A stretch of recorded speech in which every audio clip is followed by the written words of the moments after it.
The oceans are richer than we had imagined, they are more connected than we had imagined, and they are more altered than we had known or imagined. They're richer in the sense that the extravagance and beauty and variety of life is beyond what anyone had imagined.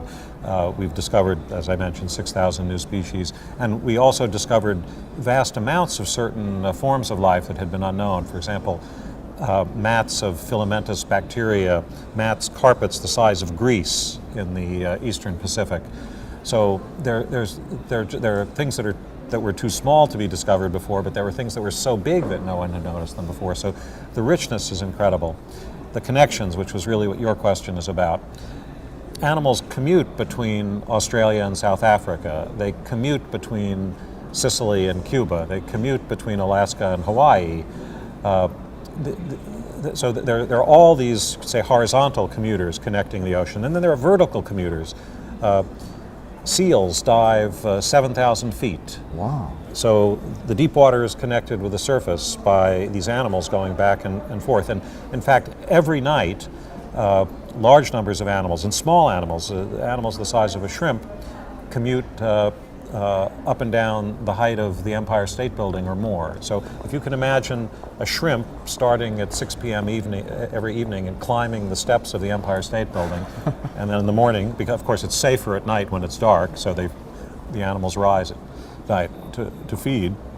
So there's connectedness vertically, and there's connectedness horizontally by the animals moving, and then currents, of course, move the drifting animals, the plankton. And then there are the really tiny things, the bacteria, some of which are ubiquitous. So the oceans are more connected and in more ways than we had known. And finally, they're more altered.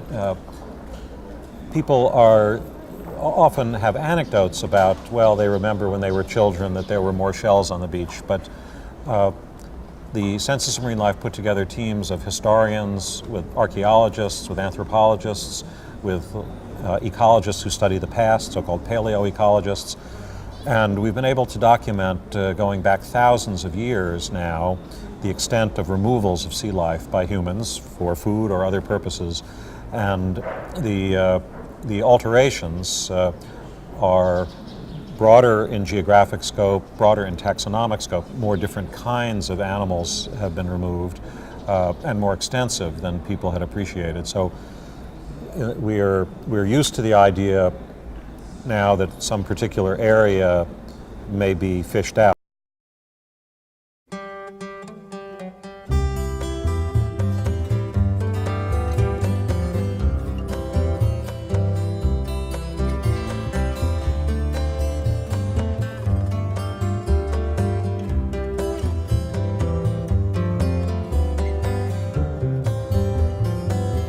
Hana no e ka